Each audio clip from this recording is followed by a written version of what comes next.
And he hasn't sued us yet. Well, thank you very much for that, Linda, and welcome back. Well, obviously, before we were discussing about the demonic or the haunted vehicles. We're going to move on to dolls and what have you. But I just want to mention something because Samantha, who was in the on the Facebook Live before, who called me a nut job after trying to spoil me child. Well, not spoiling me child. That's so wrong. That's even worse than what actually happened. But she called me a nut job because I obviously tried to feed me child with boiling hot water. She put in the that she says, where I live now, my little girl who's just turning 4 talks to a lady at the end of her bed. My little gran has been dead for 20 years, and she was looking at a photo at my dad's house and said, "There is my friend." I think that's wonderful. Yeah. I think that's good. I mean, when we thank you very much for that, Samantha. Yeah, thanks, Samantha. I've heard that quite a few times where people have said, like I told you the story during the break, at my the old house, the old family home in Wardley and Gateshead. Yeah.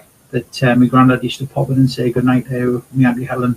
And Auntie Moira used to stand at the foot of the bed. So that's really, really good. And the fact that she's obviously pointed out on a picture and that it's quite nice. Yeah. I mean, I know Amber said a couple of times that she used to talk to her grandma, i.e. my mother. Now, Amber was 3, 4, 96, so she was coming up to 4 when her grandma passed. Yeah. So yeah, she didn't know her grandma. So she didn't know what she looked like in this and that. But she still said that she used to speak to her. And I always remember Aaron, who wouldn't have met her because Aaron was a year old when, well, in fact, he just turned a year because he was born in the January and my mother passed in the year old. So he was just over a year old, but he obviously a year old. He wouldn't have met her and he wouldn't have known. I remember him coming downstairs one night crying because he wanted his grandma. Yeah. So it's. I think I've got it. Like I say, the thing is that I have heard loads and loads and loads of stories and stuff like that's actually happened where the little ones actually see, they see things and stuff like that. They've got imaginary friends and stuff like that. It's something that I wouldn't be overly scared of or anything like that. Yeah. No. I mean, it didn't affect me at all. I mean, depending on what you believe. Yeah. Again, not going to force what I believe on anybody, but I think it's nice that. They want to come back and see the grandchildren and stuff like that. They want to come back and see the kids. Absolutely. If that's what you believe, then so be it. Well, that's right, exactly, and that's the thing. I mean, that's what this show is all about. We're not here. We're not here to debunk anybody. We're not here to ridicule anybody. If you believe, or from me, or I might ridicule him. Yeah, but that's different. To get the chance. That's different. Depending on what mood we're in. What do you mean get the chance? For the first half hour of the show, that's all we've done is ridicule me. Well, you did bite your lip. I mean, how it was my tongue. That's it. That was the one. And it was something that's in my mouth all the time. I still managed to. I don't know, like. Well, once over, they used to suck my tongue, but that's a different story. This is like Paddy's confessional. Yeah, exactly. Yeah. Give me Dave because I used to suck my tongue. What? So I mean, as we've said many times, I don't believe Dave does believe, but the reason we get on so well, and believe me, we've had our disagreements. The reason we get on so well is because he doesn't try and convince me that the paranormal is real, and I don't try and convince him that it's not. I give my opinion, he gives his opinion, and we walk away from it, As we said, we went to the Welcome Tavern. Dave experienced the fluctuation in the temperature. I sat in exactly the same place, couldn't feel any difference. Doesn't mean Dave didn't, and it doesn't mean that, because the temperature could have gone back to normal again by the time I sat there. So there's lots of different reasons. I mean, we did use, we had the laser thermometer, and we did get a little bit of a variation in the temperature and stuff, which obviously... I think that was somebody just trying to shoot you, dear. It was actually a laser sight rather than a laser thermometer. It was a laser thermometer. But no, like I said, there was a couple of for me. There was, I mean, obviously the EMF as well. Yeah, Christine's laughing. It was for me. It had the makings of a interest, and I think if we'd kind of if we'd been in longer, or if we'd been in overnight. I was going to say, I think the problem was we were rushing. Yeah, it was our very first one. We hadn't really planned it. We sort of arrived and we just went straight into it. I think what we need to do is we need to sit down and maybe go beforehand. Just me and you. Yeah. Go beforehand and do the interviews and whatever. Yeah. I mean, and then turn up on the night with the likes of Christine and Aaron and whatever, and do the actual hunt. I think that's a much better idea. I think obviously the Welcome Tavern, absolutely wonderful place, and they give us. I mean, thank you very much. And by all means, I mean, if you get yourself down there and go down and have a look for yourself, you'll get a warm welcome. Obviously, tell me you listen to Amber on radio when you go in, because could have been Paddy blowing hot air. But actually, Diane, he wasn't actually close enough to blow hot air. I couldn't have been blamed for this one. Because it was cold there, then he felt the thing that actually got me. I should have had my Amber on radio cup, shouldn't I? Yeah, you should have.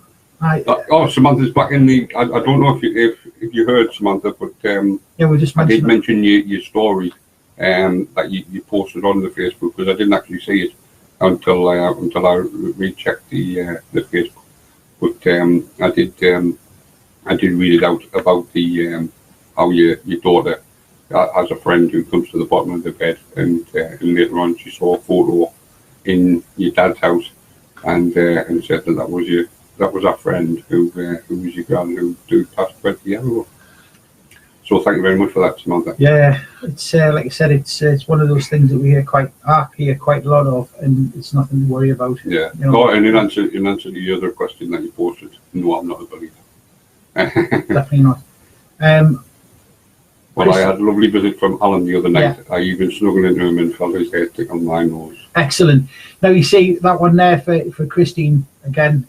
Christine, Alan is her husband who's passed into spirit some good few years ago now, and again it's that sort of factor of it gives that little bit of comfort, I think. Yeah. Absolutely. We've said this before. Yeah. That whether you're a believer, whether you're a non-believer, if you get comfort from it, then fair enough. That's what it's about. The people who force their beliefs on others and annoy us.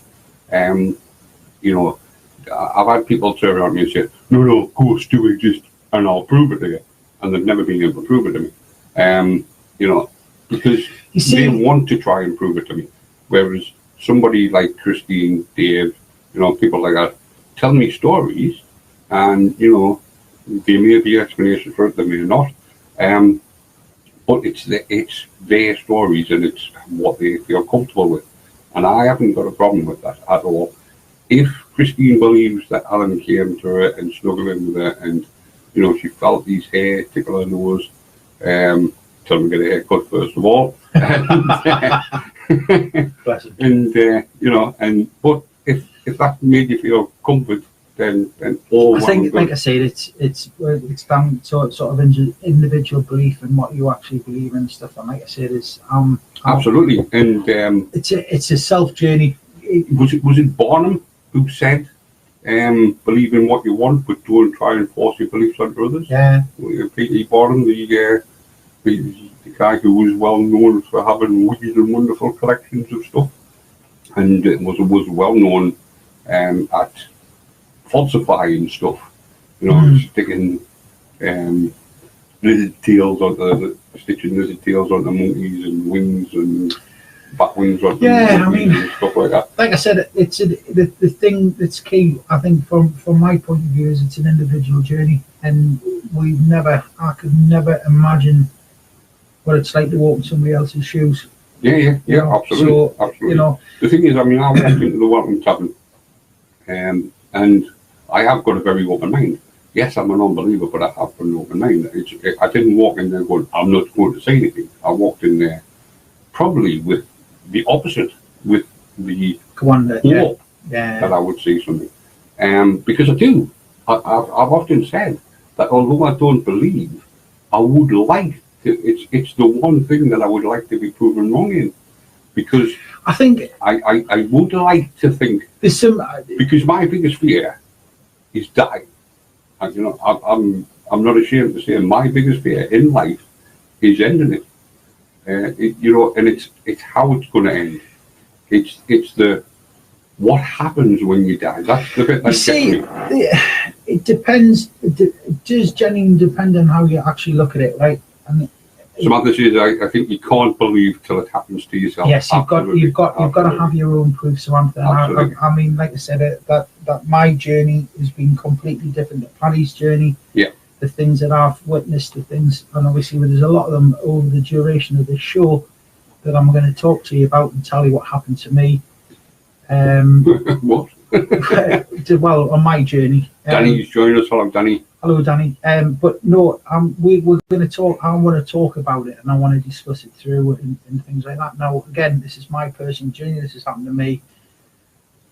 I don't expect anybody. If you want to believe us, you believe us. If you don't believe us, then that's absolutely fine. But the thing is, like I say, there's a number of things. I've always been told I'm a little bit too scientific for my own good. I look at things too scientifically. I should be more trusting of spirit. What one individual said to us, and the thing is no, I need that evidence. I need something to go. Absolutely. I mean, that's exactly how I mean, I've said it many times, and especially with the course I'm studying at university, people lie, evidence doesn't. So I can tell you a story, and don't get me wrong, I'm not saying anybody who's told any stories tonight is lying, because I would never ever say that. But I can tell you a story. I can make one up off the top of my head now about seeing my mother coming down the stairs, whatever. And it's a story. It's a lie. Now, I could say that, and I know that there's hundreds of people out there who would be sitting there going, yeah, I had a similar experience. I haven't had that experience, but I know that if I was to tell that story, many people out there would believe me and have a similar experience. But I'm lying. So as I said, people lie, evidence doesn't. So looking at evidence, you know, looking at the facts. I mean, the EMF was off the charts. Yeah. But it was only off the charts in one particular spot. Yes. Now, I know you said that would be classed as a hit, and I fully get that. The problem is, would it be, Malcolm Scott's joining us. Hello, Malcolm. Hello, Malcolm. Would that be, would it actually be a hit? Would it be paranormal, or would it be something else? And the problem with it being in one spot, there's lots of things it could have been. It could have been a power surge, could have been something paranormal, could have, you know. So there's the look. It was. I've got to be honest with you. From where it was, from that location that it was actually in there. When I had a quick look at that myself, and there was nothing. Because I mean, obviously, when we went in the bar and we went next to the phone, it was like, yeah. Well, I mean, that we said that though. Jumping out of my hands. We went, well, I didn't know that. Yes. And this goes back to the system of people lie and evidence doesn't. I didn't know that, so you could have quite easily told me that it was something. And I would have, but because I'd never used an EMF before, never seen one before, so nothing there that I could see. Yeah, I was actually going to say there, Christine, if we just jump back just ever so slightly back to that area where you were standing outside in the restaurant area, which was, I believe, is the annex bit that was actually put on. I'm only saying the power surges could have been a cause for it. I'm not saying, I am at no point saying that was definitely the cause. No. But it's one of the many causes. One of the things that I'd be looking for there as an investigator, one of the things I'll be looking at is I'll be looking to see if there's any PowerPoints in that there. Yeah. All right. Oh yeah. I'll be looking to see if there's anything overhead. So like we've got a light above our heads now, so I'll be looking for that one. Maybe might have been an LED bulb. Sometimes LED bulbs and stuff like that. However, and if you remember, the other question that I asked you was, did you have your phone in your pocket? Yeah. Because sometimes when you get a message through on your phone, or one of the activations on your phone comes through, you would get a little bit of a surge through the EMF meter there. Yeah. Now, when you go behind the bar, right? Yeah. And it obviously went crackers and stuff. Oh, well, you had behind the bar, you had the behind the bar. The things that you could have had that would have set it off, that was really confusing. Some of the things Some of the things that you could have had. No. Well, she turned it in that block, I'll make her a dilly. No, there's nothing that you say that causes a power surge there. But the thing is when you go behind the bar, you've got a lot of electrics behind there. You had the payment machine you had. So you had that sort of sitting there as well. You had there was a mobile phone charging, which obviously that is going to give off electromagnetic frequency readings and things. So again, that for me would be totally discounted there. Now, going back, isn't it? There's me not on the mic there. Sorry if that's just woke you up. If you're walking around and you're in that area and you were in that restaurant, the little like restaurant area, the annex area. Yeah. Got to be honest with you. For me, that was a hit. The fact that it was there 1 minute and it wasn't the next minute. For me, again, I'm going to say, yeah, that was a pretty good hit. That to me would suggest that there's something there. Now, depending on what you actually think, depending on how you actually look at it, depending on what people actually say, you might not have. The comments.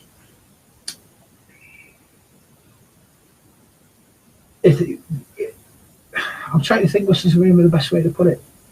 For me, it was a hit. Yeah. Well, you said that. Yeah. You said that one. Yeah. The fact that it wasn't there all the time. Yeah. The fact that we had a good look round, and as Christine's very correctly said there was nothing there that would actually cause it. That would be something for me to go, right, okay then. So what we need to do now is this area, we've had a hit. Now what we need to do is need to put a camera in over there. What we need to do is we need to put somebody in. We need to do an EVP.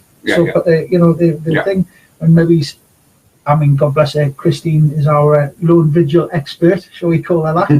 And then put somebody in that area. Yeah, but we ran out of time then because we were going to have Aaron and Christine do exactly that. But see, for me, so again, if that happens again in the future, what I'd like to do is I'd like to investigate that further. Yeah, and we probably would have done it again if we had time. The problem is we spend far too much time on the interviews. Yeah. So by the time we're actually getting round to doing the actual hunting, we sort of didn't really have a lot of time left. Now, as I said, there's many things that it could have been, paranormal being one of them, but it could have been a power surge, could have been, I mean, I don't know how an EMF works, but if an EMF is affected by a mobile phone, could have been one of us getting a text. Could have been one of us getting a phone call. Well, that would have been the thing. That would have exactly. That's what I'm saying. So there's lots of things it could have been, and that's why we needed to investigate further. But what I'm saying is for me. Yeah. It's that one where, hold on a minute, there's a little. And that's what I'm saying. That's what I'm saying. We needed to look at it further. The problem is, we didn't have time to look at it further. We didn't look at it further, so we walked away from there. I mean, I was quite excited when it went off, I've got to say. You did have that reaction, actually. It was quite a... Yeah, exactly. Yeah, because you know, I'd never used an EMF before, and there I was with the area, and it was me that was holding it. So it wasn't like I couldn't even turn around and say that somebody, because my first thought, and no disrespect, Christine, but my first thought was because Christine was crushing it, because me and Aaron were having a discussion on the way home. Because Christine was crushing it, I didn't realise there was a button at the side of the machine. Yeah. Because Christine was crushing it, to me it looked like it was Christine who was making it, who would be making it do stuff. Just hadn't done anything yet. Yeah. Because she was crushing it, so therefore, is it her, static electricity, whatever? Is it a dumb EMF? Is it actually like sort of just doing it because she's crushing it, whatever?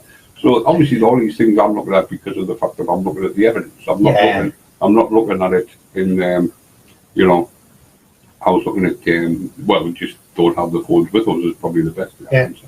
I think because Christine's just put in the room there saying about the phones on flight mode and stuff like that. So what I would like to do, Dave's in the Facebook now, Dave. I was. What I would like to do, Christine, is when we actually start the investigation. I know it sounds daft, but I would like to take everybody's phone off them.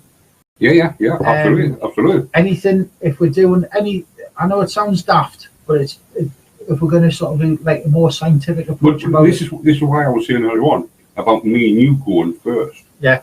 And no disrespect to Christine, but Christine knew everything about the pub because she's heard the interview.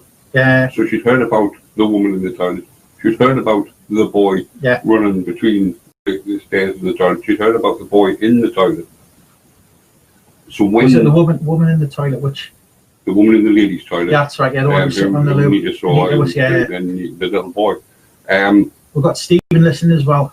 Hi, Stephen. And the thing was like sort of when Christine did the crystals, the answers to her questions were what the landlord and Anita had just said. Yeah. So, and then again, I'm not saying that Christine was only saying that, but what I'm saying is, looking at it, if I was to look at what was going on, let's say I sat and watched the video as me, I wasn't part of the show, but I sat and watched. Yeah, I was told the pub had been barracks, so she got a soldier. Yeah. Being told it'd be barracks.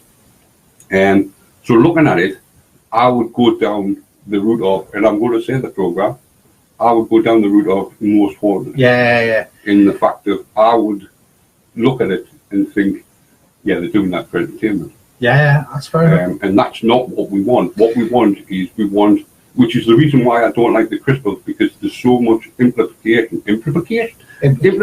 I shall, in this show, I shall make up words as we go along. You know, tomorrow you'll all be saying them. No, you won't. But yeah, I don't want any implications.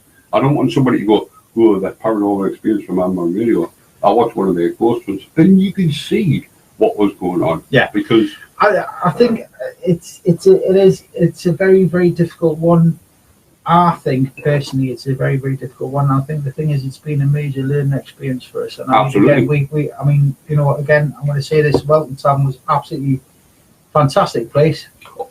I would have loved to have stayed down there for. I would have loved to have stayed down there a lot longer than we were. Don't get me wrong. I'm fully thankful to the Welton Tavern for having us. It was a good night. And we were there for what, 5 hours? Yeah. The problem was I could have stayed all night. Yeah. I could have. That's a song, isn't it? No, that's danced all night. We could change the words. Yeah, I could have stayed all night. We'll have to see our musical specialist to see if we can get that played on Sunday.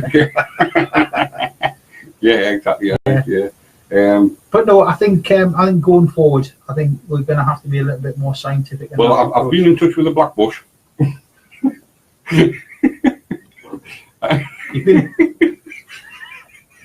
And this is where Barry has a fit of laughter. And I'm just waiting for her to get back to us.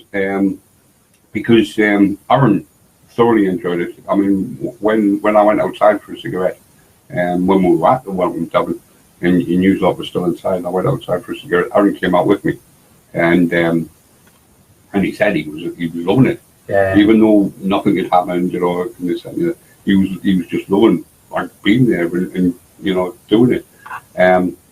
So he's obviously going to be the videographer. Yeah. And you know, he's going to be like sort of the, you know, if we live stream it, he's going to be the video, and you know. Well, we've still got quite a bit of footage to actually go. Yeah. I mean, that will be getting put on Android TV, because we do now have a internet TV channel. Not going to at the moment, but we will have. Get your head out of the gutter, buddy. It's where it's always been. It's not Steve by any chance, is it? No, it's not. Excellent. So we do have an Amber Radio TV channel, which we will be obviously posting the videos on there, etc. And we will obviously, what are you laughing there, Joe? Are you, No, I've just some sort of fit. I've just actually hiccuped. Just the way you were. So obviously we do have video footage, and we will have video footage of ghost hunts and whatever, because we do tend to, or we do intend, should I say, not we do tend, that means we've already done it, we do intend to go to lots of places. I mean, ideally I'd like to do a hunt a month, but we'll see. You've got to be careful how you say that, haven't you? I hope that something happens to get the adrenaline going. Samantha, you're on about me. I'll make him look like it. Yeah. So I'd like to do a hunt a month, and then maybe I mean, we're not getting the phone-ins. I don't know why. This is quite disappointing. We're now 6 weeks in. We know that we were. Was it 10? 10,000 last week. Yeah. There's 10,000 of you out there listening, right? And obviously the statistics things, we know where you are. We don't know where you live, but we know where you are. We know which country. Who says we don't know where you live? Yeah, but, you who live in 35 Dearborn Road. Somebody's just dropped a cup of coffee. Could you imagine if somebody lives in 35 Dearborn Road now and they're like, oh!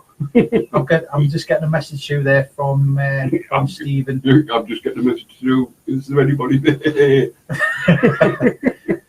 Yeah, Stephen, who always he came down with us as well. Stephen. Yeah, I didn't realise he'd gone. Yeah, bless him. He's a really good friend of ours, and he had to. He's a good. Well, he's a good guy, and he had to go. He's seen here. He actually didn't. He stayed away from when. He did. I went down and had a chat with him. Yeah. Whilst you were doing other things, and that's exactly what he said. That he was, out the way. And he's also asked the question. He says, "Does Paddy say you wanted a money?" Wanted a month? I think he's got. All right, once a month. Apparently, Stephen, we're not allowed to talk about his dating stuff again. Christine sent you a message. I think they hope something happens and gets the adrenaline going. No, sent you a message. Oh. Sent you a private message. Christine, I'm going to have to hold on. I hope Yeah, because Dave isn't sitting anywhere near his computer, at this whereas I'm sitting right on top. Well, I'm not sitting on top of mine, otherwise, wonder what that noise is. It's just me. It's just Dave being Dave. Could it be the fact that it's a premium rate number? It's not. It's not. The telephone number is not a premium rate number. All right, it's a standard. It's a local call number. It's a VoIP number. Although it's an 01207, which is actually Stanley's phone code where I'm from. Like Dave's is 0191 because he's based in South Shields. Yeah. I'm 01207 because I'm based in Stanley. So we've got the two different. But as you can probably tell, well, you probably can't tell unless you happen to read at Dave's house. We're actually in Dave's, so we're actually at South Shields. But if you still rang 01207, you would get us because it's the number, the VoIP number, which basically is an internet number, but it's not premium rate, it's local rate. What's actually going to happen is there's a little bit of kit that I'm going to purchase in the next sort of week or so, which is actually plugs in and obviously. O2 have given me the wrong information. They said it was a premium rate number. Well, I shall look into that, but it definitely shouldn't be. But I shall look into that because if it is, I shall have words with them. Well, I'll have words with the supplier of the VoIP as well. Right. Because if that's the case, then we'll definitely be changing numbers. We'll be heading off. I've got a message here from Stephen. Apparently, he's having problems logging into the website. Right. Which website? I'm just going on a second. I should be able to tell from. He's on Ambron-radio. Yeah, you'll not get on that.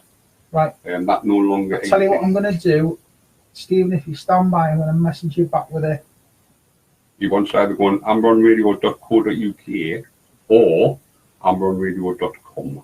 Yeah.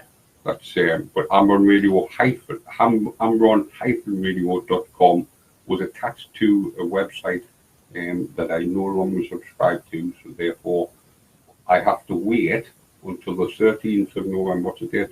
I'm going to wait till the 13th of November. 6 days. And on the 13th of November, I can rebuy that again. So we'll have it back. But at the moment, we're stuck with the amberonradio.co.uk and amberonradio.com. We did have a bit of difficulty with amberonradio.com yesterday, but everything should be. I mean, I'm sitting on that website now, and everything's fine. But yeah, we shall have a look at that. So what were we saying? That's a link on our Facebook page. What's the link on our Facebook page? The wrong one. Hold on a second. Is it? I thought you said you changed. I changed it. Oh dear. I love technical stuff, mate. amberonradio.co.uk is the one on there. Right. That'll be the one that takes you to amberon-radio.com. So yeah, so you'll need the Amberon. If you just go to amberonradio.com, then you'll come onto the purple website. The purple but website. It's purple on mine, but it's not. It's like a mauve colour on yours, Dave. That's because mine's like purple. I'll be honest with you. That's because it's color calibrated. It's what? It's color calibrated. Well, I've got no idea what that means. Yeah, it's just. You're just making it up now. No. Les Paddy choking. Right, okay. Exactly, yeah. Yeah, so, where were we, Dave? Hello, Steve. All right, housing. Steve's in the chat room now. Steve's in the chat room. He's on. Steve is on. Right, so what were we talking about? Right, we were talking about possessed vehicles. No, I mean, what we were talking about something before you mentioned. Oh, yeah, we were talking about investigations and stuff and about being scientific about things. Yeah. And about the way forward and things like that. So obviously we have got a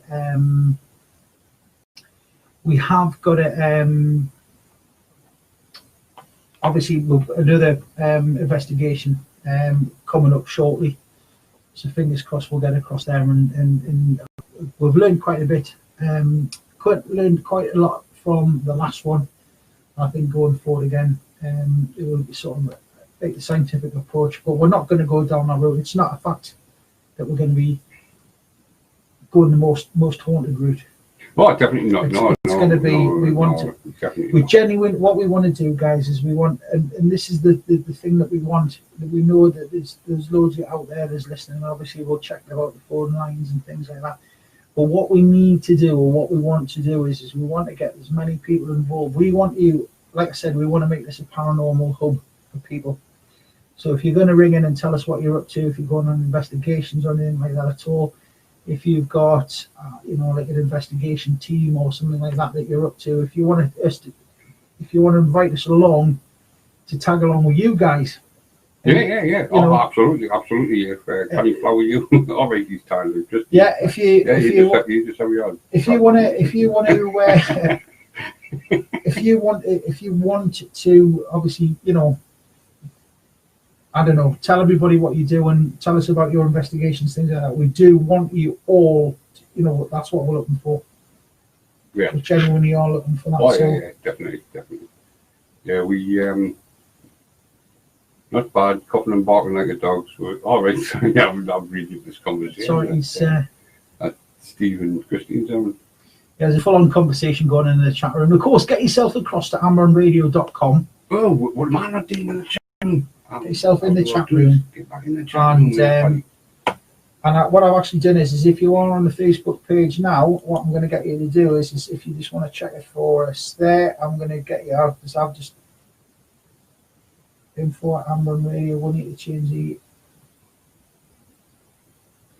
Let's rejig that. I'm just doing this on the fly, guys. Sorry, this is probably.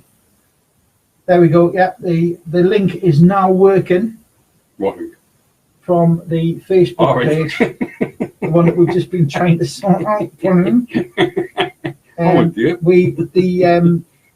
And is the info at ambron-radio.com, is that still live email? No, the email, everything's fine. It's just the ambron-radio.com website. That's the only thing that's different. Everything else is spot on. So, we've discussed possessed vehicles, whether that be cars, trains, planes, automobiles, buses, anything. But hold on a second. Steve has actually put a message in the chat room, so I don't think anyone would be interested in what I'm doing, Paddy, but if you really want to know, I'm having a cup of tea and a mince pie. Oh, I'd kill for a mince pie now, like. Yeah, there's only me and you in the room. I'm getting a bit worried now. Yeah. If he wants to kill for a mince pie. Yeah, definitely. Because it would be me that'd be killing. No. Or can you put it on Facebook? The link on the live, because on the Facebook live, right? Okay. Yeah, because Samantha's asking for the link. Okay, then Samantha, if you hang on in there, I shall do that for you. Hang on in there. Right. So, what are we going to talk about now? I don't know, what was I talking about? Well, we've discussed the vehicles. Now let's discuss the dolls. The dolls? Yeah. Mm. Well, obviously, we're going to start off with the most famous one, aren't we? Now, I believe I saw something on the television the other day, but I'm not going to see anything because it was I'm trying to think who the place. It was that famous couple we were talking about. Ed and Lorraine. That's Warren. the ones. Warrens, the Robert Warrens. The Robert. Robert Warrens. It is. You've really lost yourself. I know I have. My brain's gone because I'm trying to do two things at once. I'm on bloke, but never mind. Well, you should know better. Go on then, right, go on. Where you go? I'm tuned out. Right. So we're going to kick off with a bit of Annabelle. No, not a fan, sorry. All right. Still got talking about mince pies in the chat room. Anyway, when The Conjuring introduced Annabelle to the mainstream audience in 2013, it was envisaged of an antique porcelain doll with a pallid and ruby red mysterious smile. That was the focus of Ed and Lorraine Warren's most recent case file. However, the actual Annabelle is far more mundane and looks like a Raggedy Ann doll, about the size of a 4-year-old child. So it's a canny size, isn't it? Yeah. It's a canny size. I want to do that because, you can. Otherwise, it was, wow, what was it, Aaron? It wasn't the TV program I was watching. It was the Aaron Mankey Law podcasts that I was listening to. Not the podcast, sorry, the TV show. TV show. That was it. That was why I was getting confused. Well, we'll come to him. I know who you talk about. We'll come to him next. Right. Actually, ironically, not Aaron Mankey, because there isn't a doll about. Well, it might be. So it's attached to a human entity.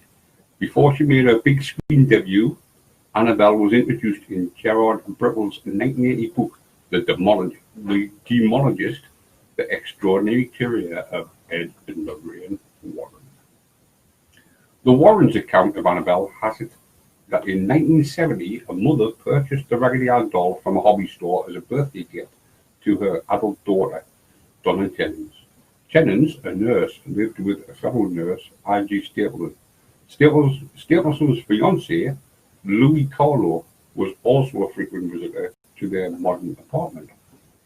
The Warrens were allegedly called into the case by the clergy because the doll had begun to move around the girl's home.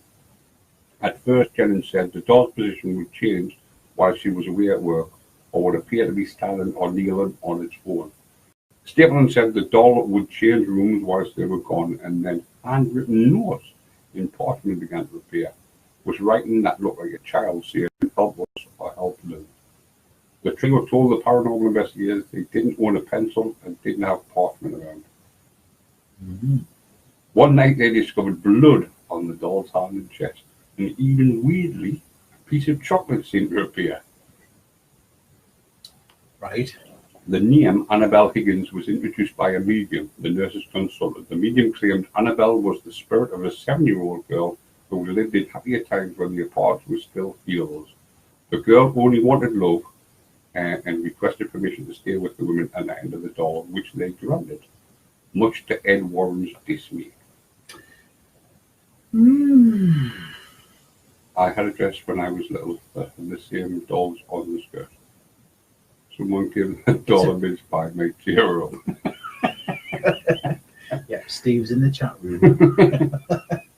Activity increased over the course of a year, culminating with Lou having a dream about the doll floating over him, hands on his neck, strangling him. On another, I can never get this. It's the same as Chucky, right? Oh dear. You know, it's a doll, right? How much strength can a doll? Right. You know, a doll jumping on you and attacking you. You know, as a grown man, you go, get off. I think I've got a bit. For me, especially seeing as it's supposed to be a 7-year-old child as well. If it was like Arnold Schwarzenegger, he'd like sort of possess the doll, and you can understand the strength. But the 7-year-old child. You see, the thing is with dolls, I find this really, really interesting because the thing is that like I have in the past, nothing sort of I've looked at. What you got a doll? No, I had some action men when I was a little lad. That's a different story. Yes, it was the toy. Ooh, the toy action. Was it? Oh, was it? Yeah, I thought it was me. Sorry, I thought it was nothing. That was just the action man toy there. But the thing is, you look at legalized, and you do sort of look at sort of voodoo, and you look at other. I love that voodoo that you do so well. What's that song? That just sounds really weird. I don't know. No, there's a song about voodoo. I don't know. Yeah. I don't know. How would the doll find you through the only half glass eyes? Yeah, that's another one. Yeah, well done, Steve. Yeah.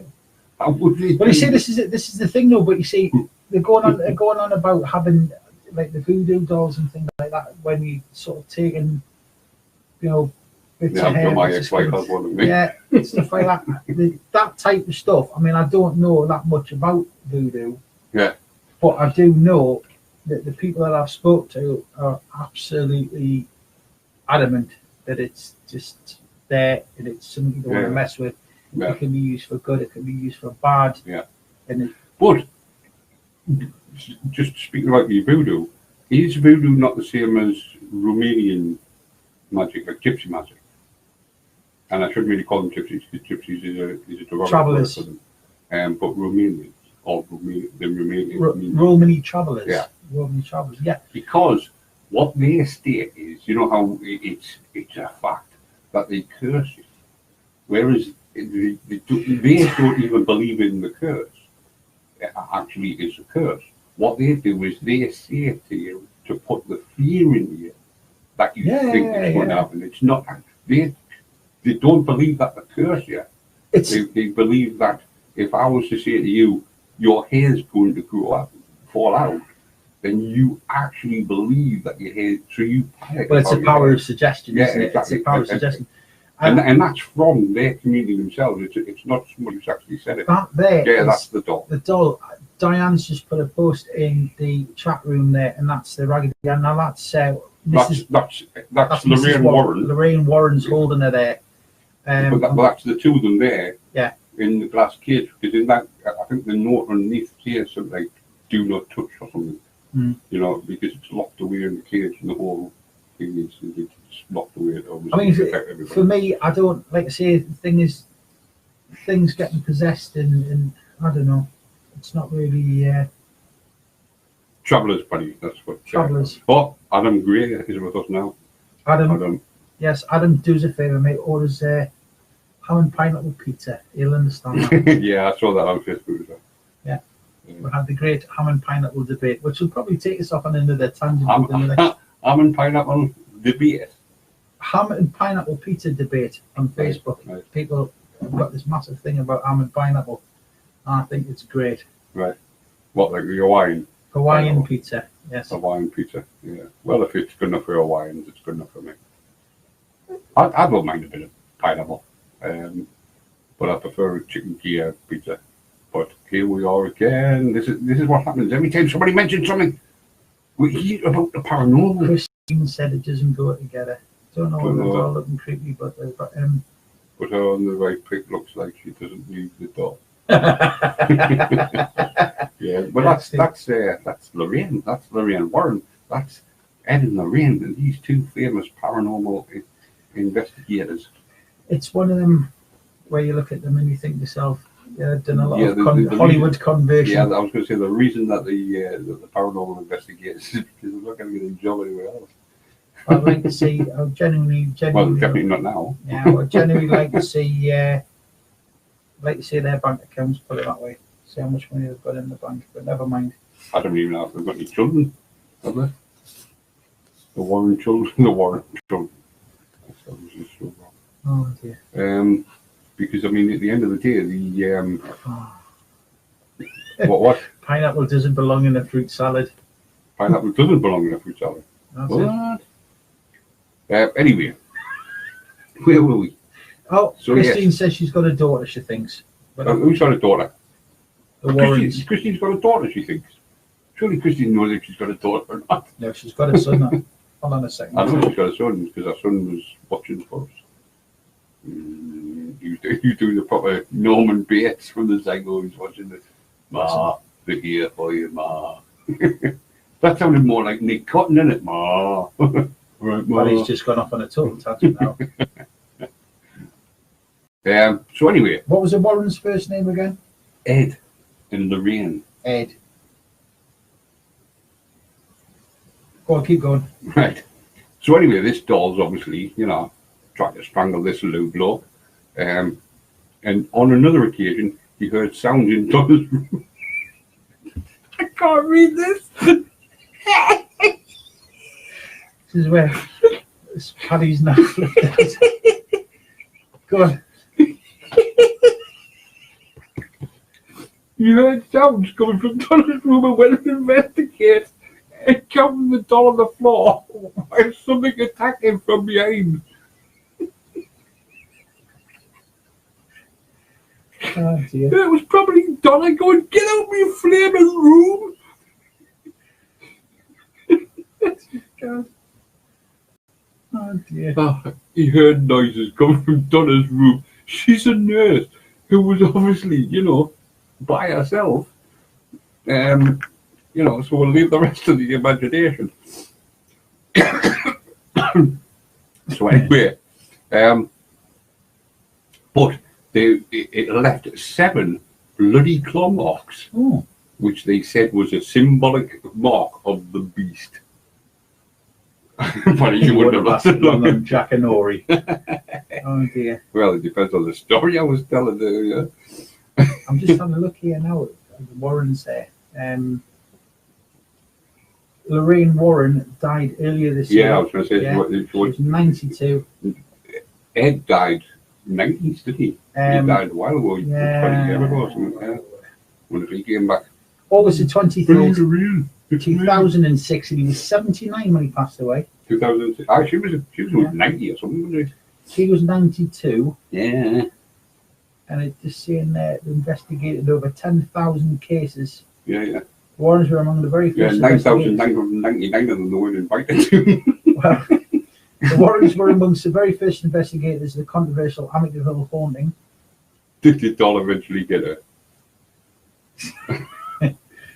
Got completely. Yeah, Skeptics. she was a little bit harder running around at 92, so the doll caught up and jumped on her. Oh, well, there you go. Look, they did 17 films in the Amityville horror series. Yeah. 7 films in the Conjuring universe. Yeah. Skeptics, Perry DeAngles and Stephen Novella have investigated the Warrens' evidence and described it as baloney. Yeah. Skeptics have investigated. Well, the Amityville, which they made lots and lots of money about, because that was obviously their first real big film, the Amityville horror. 17 movies. The people said it was all, the people who actually supposed to have experienced it said it was all false. Yeah. So even the people said it was false. I'm just going through here. I mean, obviously this is on Wikipedia, but it's actually going through all the stories and stuff that they're going through. Wow. They were involved in loads. That's a whole show in itself. That. What's that? Oh, the Warrens. The Warrens. Oh yeah. Oh yeah. I intend doing the whole show of the Warrens. But yeah, the Enfield hauntings, they were involved in that. Yeah, it's The way that became the Conjuring 2.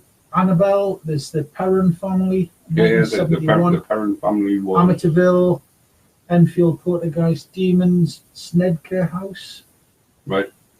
Sneddecker House, sorry. Right. Smurl family, werewolf. Yeah, the Smurl family.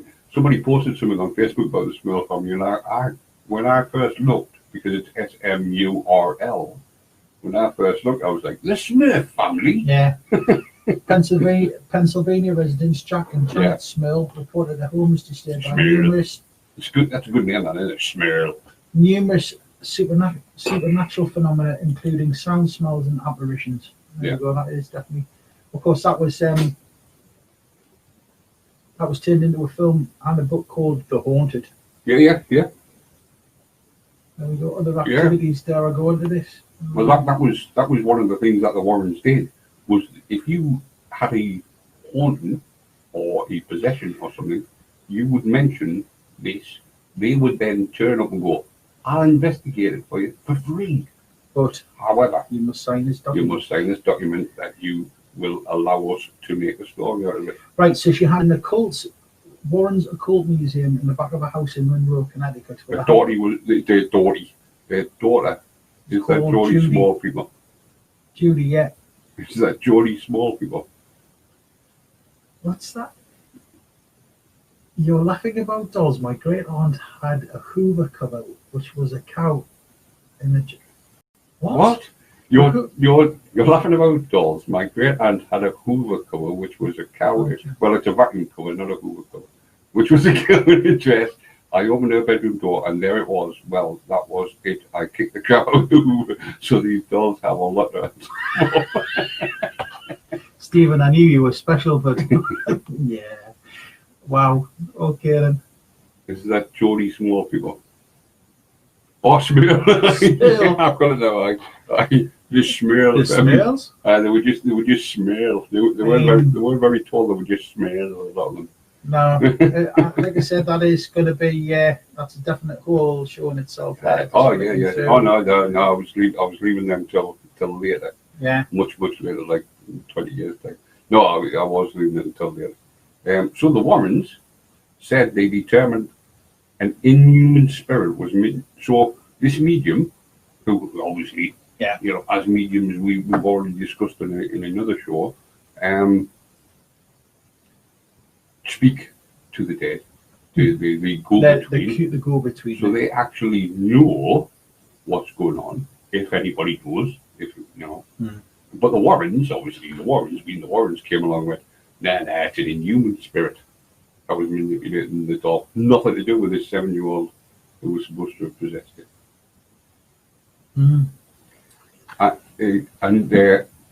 I think it's, I don't know, you kind of get skeptical when somebody's had that much to deal with it. It's kind of, whenever you talk about something, you hear that the Warrens have had something to do with it now. We just get to that point where it's just like, you know what? But it's all about money for the Warrens. Yeah. That's all it is. And the country just, no. There we go. And the recognition it received from roommates empowered it as it looked for a human host. And listened for the cook of the church. The apartment was exorcised, and the Warrens ended up with the doll. Ooh, how did that happen? I wonder. Yeah, because they didn't want the doll at all for like sort of financial. But having said that, I mean, it doesn't tell you what they. But there is people who actually have copies of the Annabelle doll, and the charges, wait for it, $250 for you to sit and get a photograph with it. $250. I'm in the wrong game. There's more people out there with more money than sense. Well, there is, because obviously they make money, because people are actually paying $250 I don't know. It's not my idea of entertainment, like. No. I'm going to be totally honest with you. I can't remember what the actual term for it is, but there's a lot of people who are actually scared of dolls. Sort of like when they have like a phobia of dolls and stuff. And I'm sure somebody will tell us in the chat room, or somebody will contact us. And But I think of about 3 or 4 people off the top of my head where if you took them into a room and there was dolls in there, they wouldn't be able to stay in that room. And Dollarphobia. Dollarphobia. More money than sense, and they only have 23p. Excellent. Yeah, exactly. But no, you get, and I always remember when I was a kid, I used to go to my grandma and granddad's house. In my mum's old room, she used to have those, remember those puppets? I can't remember, there's a specific brand of puppets that you used to get. And you had the marionettes. Marionette, because we had like a little puppet theatre that my Uncle Charlie had made. And there was one in particular, and I think if it looked very similar to Pinocchio. I'm not sure whether it was. Ironically enough, I was just about to say it was. But it looked very, very similar.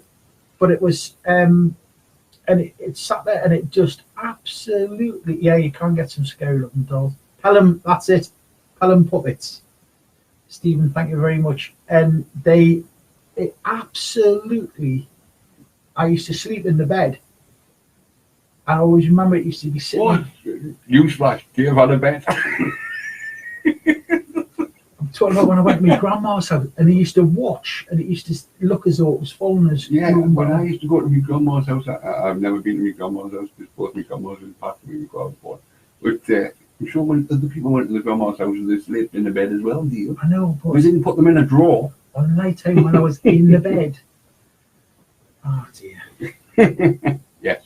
On a night time when you're in the bed, this puppet. It looks as though its eyes were following around the room. I was utterly convinced that this thing, and it didn't. I was convinced. You remember it's in its bed? It probably was. Oh, what are you doing in my bed? Probably was if you watch Disney and stuff and they come to life on the night time when you go to bed. I got no strings to hold me down. That's just freaky. We had Pinky and Perky. Pinky and I. I would have loved to bet. I just fought with the cows. Oh dear. Anyway, the celebrity ghost hunter said they believed a vicious hatred tried to run them off the road. What's a vicious hatred? I don't know. A vicious hatred tried to run them off the Probably road. me when I'm driving and getting road rage. What did he come across the Warrens? It's them. Get off the road. As they transported the doll home.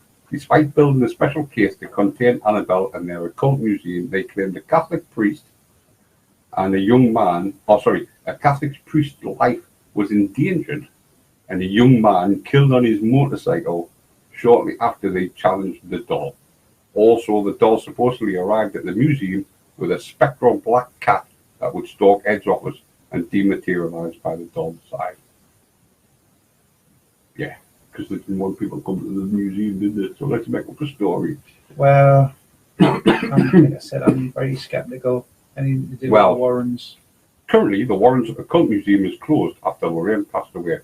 As with each of these dolls, the story should be treated with healthy skepticism, considering the lack of correlation. However, Annabelle is the most famous allegedly real haunted doll, and her tale continued in this year's third standalone Annabelle movie.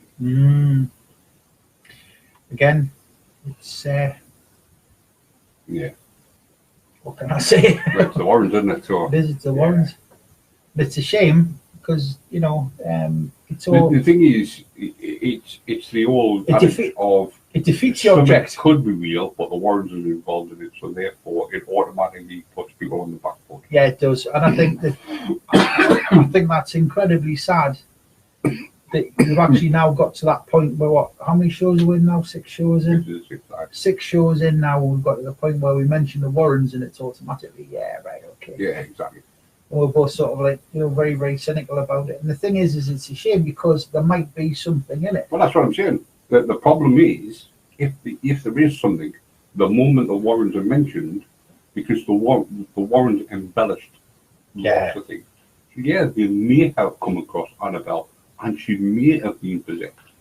But rather than just go with the story, they then start adding their own bit on.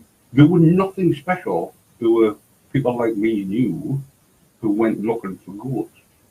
There weren't mediums, there weren't clairvoyants, there was nothing special. They were just ghost hunters. So therefore, They just made it up. Yeah. And they made it up for financial gain. They were turned away from the house, which is in the Conjuring. They were turned away because the people didn't want the warrant. You've got to be honest with it. The thing is if they actually... Oh, Zach Baggins. Zach Baggins is the guy who does the ghost adventures on US TV. All right. But he had the Annabelle in his museum. Halloween just gone. And Christine, obviously, Christine's on in the chat room at the moment. Was there anything that happened with it, Christine? Anything that you could report? Because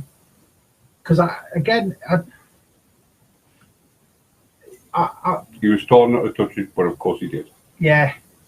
The thing is, for me, there's always this thing. Brandon has now joined us. Hello, Brandon. No, I've got to be. For me, you kind of ask yourself, if it's a no smoke without fire, is there something to the story? And then obviously we'll get back to the fact that it's. Well, yeah, Samantha, we're live every Thursday between 8 and midnight. And Samantha just asking how often we go live. Christian's on. He supposedly felt sick and ill. Psychosomatic. Possibly. Do you think? Well, the thing is, that'd be the first thing. Yeah, I mean, obviously, I haven't seen it, so. Yeah. Well, the thing is, the doll is supposed to be on, isn't it? Yeah, but the point is, though, at the end of the day, if going back to what Diane was saying earlier on, if you think something is something, then you automatically looking at it as being that. So if I put you in a room, and if I locked you in a room and told you that this doll, you've never seen this doll before, this doll's haunted. Yeah. Right, this doll's gonna, exactly. It's cause so people to stop psychologically, I'm going to believe this doll's haunted. So I'm going to be looking, and even if it doesn't, I'm going to see it move. Yeah. Because of the fact that I'm expecting it to move. Or I may think I need to feel. But I think it's a job I feel anyway. Yeah, possibly. Right. I've never actually seen any of these ghosts. I keep meaning to watch them, but I have seen stories about them, and apparently is it Zach Baggins the one who does a lot of screaming and running around? I'm gonna have a look at it. Apparently there's one of them, I don't know if it's Zach Baggins or the other presenter, but there's one of them, he is proper like and running around like a proper girl's blouse. Zachary Alexander Baggins. Yeah, that's the American paranormal investigator. Not to be confused with Bilbo. Oh. Everything that happens is a demon. Yeah, it sounds like the guy that I'm talking about. And he runs around screaming. It's born the 5th of April, 1977, 42, from Washington, D.C. Lives in Las Vegas. There you go. It says it all. Yeah, exactly. I have no idea who this is. But it's me. It's your brother. Yeah, and his pal. Tune in every week, Diane. I was going to say, you've been listening. Occasionally on a Wednesday and a Sunday night as well. I've seen you in the chat room. I mean, you just ghost hunters, Diane. I do not. I do the paranormal experience. Ghost Adventures, Zach Baggins gives E.T. a tour of his haunted museum. What? Entertainment tonight, I'm saying that is not E.T. as in actually physically E.T. All the displays must be low for ET then. I've just pressed something and it shouldn't do that. All the displays must be short. That's it. Christian's just put a photograph. Yeah, he looks like somebody who'd run around screaming, doesn't he? Well, let's have a look. I can't remember him in Lord of the Rings. My precious. Right, so he's done Sympathy Said the Shark, Ghost Adventures. He's done what? Baby Shark? No, he's done Sympathy Said the Shark. Sympathy Said the Shark. Yeah, you've got to be careful. It's Clark Kent. Ghost Adventures since 2014. Paranormal Challenge 2011. Deadly Possession since 2016. Demon House since 2018. And Ghost Adventures since 2008. Right. So he seems to have a specific genre of TV programs he's into. Yeah, Ghost Adventures. Yeah, I'd heard about the Ghost Adventures. That's the only one that I heard. Well, that's the original Ghost Adventures 2014. So he's been around. He's been around 11 years. Yeah, he's been around a bit. He's been around a while, and he still gets scared. I can never understand these people who have been around for so long and then get really, really scared when they find something. Do you know? You know, it's like Scooby Doo when you drag in and so, oh no, it's a ghost. When you know Scooby, it happens every week, mate. Get a grip. Exactly. Yeah. Scooby. Shaggy. What are you talking about? And why does Fred always go off with Daphne? Why did you never go off with Velma? These are other questions that will be unanswered this time next week. Yeah, it's like Fred. Who put Fred in charge anyway? You know, who made Fred the leader of the Mean Machine? And then he's like, right, we need to split up. I'll tell you what, me and Daphne will go this way, and then what? I was disconnected and got back together. Me and Daphne will go down, or go this way, and you, Velma, and Scooby go the other way. Do you agree, Shaggy? Yeah. Shaggy's like, huh? Yeah, he does look. He does look a little bit scary. Yeah, well, he looks like he's got a face for paranormal radio. No, Paddy, that's you. Right. No, damn. It's a need. Anyway, we're going to take a break, actually. Well, we'll do this one story, okay. and then we'll take a break because we've only actually done two things tonight, so we need to do Standard. We need to do at least another one. Standard. We've got less than 55 before minutes. Annabelle made her big screen debut, Robert was the most famous doll out there. The doll looks almost more simian than human, with black and beady eyes, tiny distressed cuts on his face, and a big what? Nothing. Just thinking about a South Park reference with And eyes. a peculiar grin and wearing a little sailor outfit, likely originally worn by the owner, Robert Eugene Otto of Key West, Florida. Right. Now this is where it gets. This is the Adam Mankey. It's the story that Aaron Mankey mentions. Aaron. See that one. Oh, hello, sailor. Yeah. Robert the Doll's story goes back to 1904 when the real Robert, a boy who went by Gene, he's Robert Eugene whatever, or you prefer to be called Gene, Robert Eugene Otto. Were the Warrens involved with this one? No, there weren't. There could be something to this, guys. Yeah, exactly. This could Not be being cynical or anything. This could be real. Well, it was 1904, so it wouldn't have been involved with it because it wouldn't have been born. Anything's possible in the Warrens' world. They were there before they were born. But yeah, so so this is where the problem lies with this story. It was acquired from his grandfather. I just looked across at your phone. Aaron Mankey's retweeted actually. Aaron Mankey is How spook was that? Aaron Mankey is retweeted.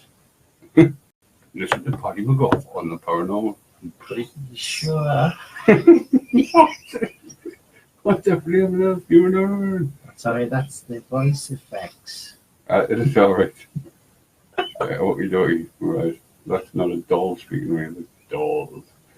So anyway, Robert the Doll goes back to 1904 when the real Robert, a boy who went by Gene, acquired it from his grandfather, who recently returned from a trip to Germany. Manufactured. Oh, human turtle. It's meant to be paranormal, not technical. Excuse me. Go, blimey. Dave after a couple of German. There we go. Manufactured by the Steve Company, which made the first teddy bear, the wood wool stuffed life-size doll was possibly intended as more of a display mannequin. So some say a maid. See, this is the story that I heard, that a maid gave Gene the doll. But then there's another story that his auntie gave her the doll. I'm trying to think. The story of that his grandfather gave him the doll. So this is where the problem I have with the whole, how did the story come about? Because there's at least 3 different versions. There is. Of how it came about. And I do remember. The Steve Company. STEIFF. Yeah, it's quite a well-known German name with a lot of bells. It is. Yeah, but you're listening. I am listening. I'm sorry. They said it made the first teddy bear. I know, but the teddy bears are quite collectible. That's what I was trying to. Yeah. Expensive, yes. Yeah. I've never heard them do that kind of fun. Like, teddy bears, I guess. So there's 3 different versions that I've heard, or there's 3 different versions that I've read, where the doll comes from. There's the maid, which is what I believe what Aaron Mangley talks about. I'm sure that was one. There's the grandfather, and there's his aunt, which is what the TV program, ironically enough, says.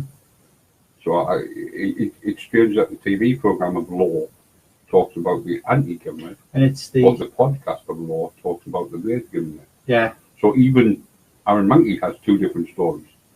It tells 2 different stories. But never mind. And the reason that they believe it was the maid that gave it is because the maid was a maid in 1904, so she was of a different colour of skin than the Otto family. And she imbued it with voodoo magic, which is what right, okay then. That makes sense. So Robert was a constant companion for Jean, and it was accused by the boy of various misdeeds. So basically, a little boy doing things and then blaming it on his doll. Yeah. Toys might be mutilated, furniture overturned, and eerie giggles might be heard throughout the Otto home. And Jean always placed the blame on Robert. But it was there not something to do with the conversation as well, where the father got annoyed because he took, I can't remember exactly how it, but apparently the father said that he'd heard his son having a conversation with the doll, so he went in and took the doll off him. Possibly. Yeah, there was something like that. There was something. There was the story where he, the doll. There was something. He kept playing with the doll for something. And they were talking all night. There was a whole conversation going on, and there was an argument and whatever. And everything was that Robert told him. He had an argument with the doll. I'm sure there was something to do with the fact he had an argument with the doll because the doll wanted him to do something. Yeah. And he wouldn't do it. Yeah, it was something quite horrendous. It was something on the lines of like 30s parents or something. Yeah. It was something quite horrific for, it wasn't very. Yeah. They have a button in all the dolls do. The bears do. So Robert was constant companion for Jean, was accused of the boy of various misdeeds. Toys might be mutilated, and then Jean always placed the blame on Robert. Anything that went wrong. So as he grew older, Jean became an artist, and his inherited home was known as the artist house. There, Robert would be perched in a window. Steve says he has conversations with a wife, but nobody takes her away. Hey, great. Paddy that go do, that will do, that you do so well is from Blazing Saddle, right? I thought it was a lot older than Blazing Saddle, but I could be wrong. As he grew older, Jean became an artist, and his inherited home was known as the office house. There, Robert would be perched in the window on the second floor turret room where people claimed he may change position. Really? Yeah. There's a doll in the window. Oh, it's on the left. Oh, look, today it's on the right. Yeah. After Jean died in 1974, Myrtle Ryder purchased the home, and Robert came with it. She said the doll would move on its own, giggle and changing expression should anyone disparage Jean.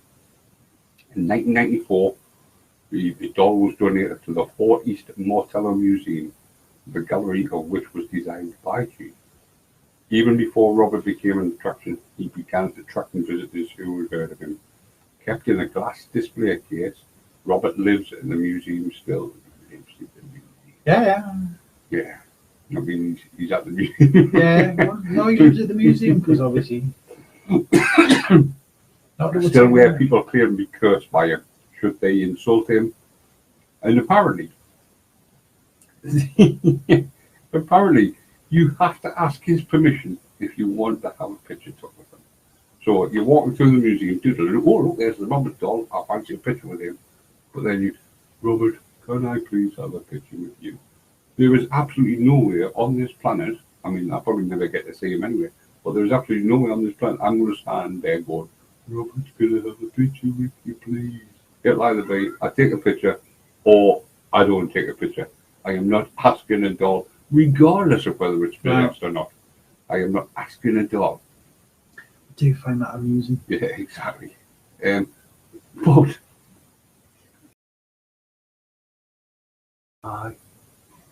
there's times when you just there's times when you wish you had a massive hand that you could just swipe across the face of the earth. Not like Kenny Everett. Yeah, exactly. You just rather than round them up and drop bombs on them like Kenny Everett wanted to. Oh yes, I can just say the estate agent's advert for the house for sale. Carpets, blinds, all included.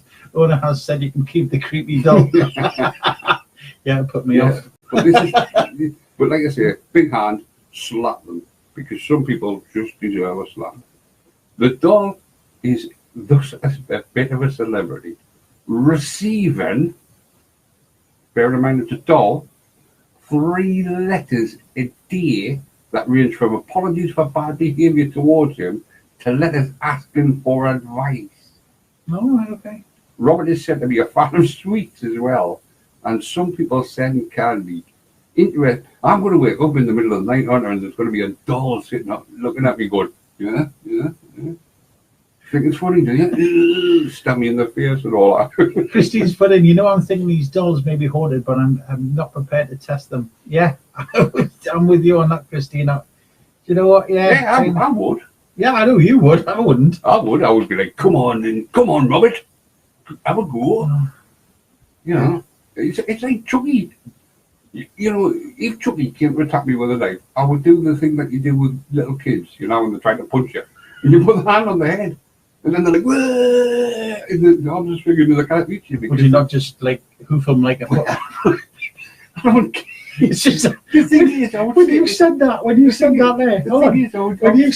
there, he went, I'll just do the thing that Noble does. I just had that in my head going, get out. It would be well. The thing is, it would still be like kicking a child, wouldn't it? Kicking Chucky, because he's small like a child. So I was the hoof him. It's all right, he's a doll. Exactly. What are you doing?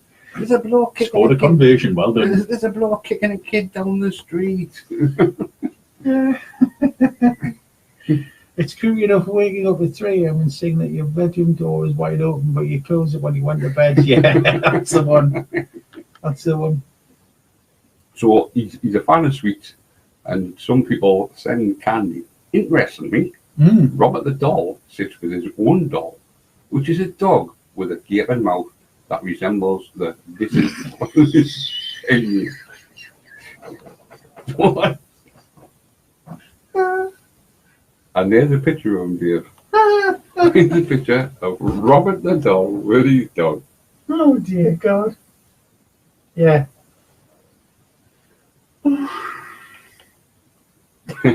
Whether Robert is cursed with voodoo or somehow inhabits the energies of his former owner and lifelong friend, or even if he is just an old doll with a creepy story, you can find out by yourself by visiting 40 Smart Tello. Just on the side of caution and be polite to him. What about waking up face to face with your own child because they need a drink? Yeah. It's never happened to me, but I know, Tracy would say that there would be times when Amber and Aaron, because she used to sleep on the side of the door, as most mothers do, apparently, because it's easier to get to the children. All right. But she would sleep on the side of the door, and that was what. Steve's put a doll with a gaping mouth who likes sweets. And now I'm going to shut up. Yeah, that would be a good idea. What route have we gone down here? Oh, dear. We've gone down some dark hole. Oh, no, I'm not even going to finish that sentence over there. Dark holes. Yeah, that's terrible. Well, so anyway, this time next week. Exactly. This time next week, Ofcom will have took us off air. Yes. Having too much fun. Yeah, exactly. Making rude suggestions. Right. So have we got an Linda's Tales? Yeah, we're going to have a Linda's Tales. We've got like 40 minutes left anyway. That's all right. We'll give them. I think we'll pick this one. Linda is going to professionalism, guys. Yeah. Can't even spell it. Yeah. No, we are going to get Linda back in. She's going to be doing What? recording. Linda is going to be recording some more ghostly tales. Dun, dun, dun. Yeah. Dun, dun, dun, dun, dun, Hold on, dun. hold on, I'll do that again. Do that again, Paddy. I sound more like what you call it? I sound more like a crocodile. It sounds like do it again, Dave. It sounds like the beginning of an MGM movie. That's good now. Oh dear, hold on a minute, hold on. I'm gonna say that was the beginning of the MGM movie. Now, Dave, what are you doing? We